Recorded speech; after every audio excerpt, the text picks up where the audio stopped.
আসসালামু আলাইকুম বন্ধুরা, আমি বয়ে কচু দিয়ে আজকে আমি এই কই মাছ রান্না করব। এই দেখেন, মরিচ, পেঁয়াজ, হলুদ, লবণ, জিরা, ধনিয়া বাটা দিয়ে ভালোভাবে কষে নিচ্ছি। আর কচুটাকে ভালোভাবে লবণ দিয়ে কচে নিয়েছি, বিজলান ভাবটা চলে গেছে।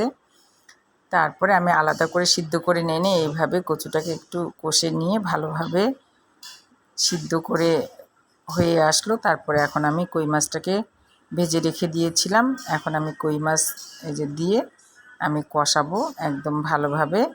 এখন আমি এই যে রাঁধুনি পাঁচফোড়ন আছে, এইটা দিয়ে আমি এখন ভেজে গুঁড়া করে নামানোর আগে দেবো। এটা দেখাচ্ছি আমি, রাঁধুনির পাঁচফোড়ন। ঠিক আছে বন্ধুরা, শুভ দুপুর বন্ধুরা।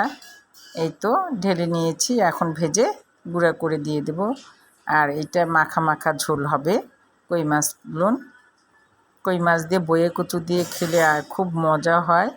আর এখন সিজন, কচুর সিজনটা, কচু দিয়ে ইলিশ মাছ, মাংস সব কিছু দিয়েই খাওয়া যায়, অনেক ভালো লাগে। এটা আয়রনযুক্ত খাবার, খুবই আয়রন কচুতে, এবং কচুর লতি, কচুর পাতা, কচুর বয়ে।